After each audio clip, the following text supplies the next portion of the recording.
Hi friends நல்லா வந்து 24 மணி நேரம் 36 மணி நேரம் அப்படியே வச்சுட்டேன். நல்லா முளைச்சிருந்துச்சு. அங்கங்கே முளைச்சிருந்துச்சு. நம்ம வந்து மொத்தமா வச்சுட்டோம். நான் வந்து செப்பரேட்டா வச்சு நான் கம்பு, கோதுமைலாம் வச்சிருக்கேன். செப்பரேட்டா வைக்கும்போது எல்லாமே முளைச்சிருந்துச்சு. இது மொத்தமா வச்சனால ஒண்ணும் தெரியல. சரி அடுத்தாட்டி அப்படி பண்ணிக்கலாம்னு பார்த்தேன். நான் தடவை கம்பு, வெண்சோளம்லாம் வந்து முளைக்க வச்சு பார்த்தேன். நல்லா முளைச்சிருந்துச்சு அதெல்லாம் அங்கங்கே. சரின்னு சொல்லிட்டு அப்படியே வந்து காய வச்சுட்டேன். காய வைக்கிறது யாருக்கு தெரியுதோ இல்லையோ, எறும்புக்கு நல்லா தெரியும் போல. செம்ம மொய் மொய்ன்னு நான் தூக்கிட்டு வரும்போது, காஞ்சு எடுத்துட்டு வரும்போது செம்ம எறும்பு நல்லா கடி வாங்கிட்டேன்.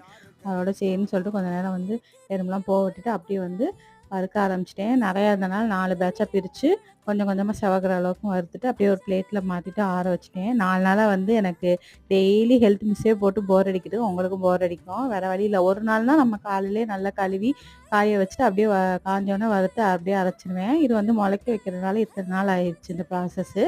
இன்னும் வந்து அரிசி பருப்புலாம் கழுவி காய வைக்கணும். நாளைக்கு பார்க்கலாம். அது வரைக்கும் பை ஃப்ரெண்ட்ஸ்.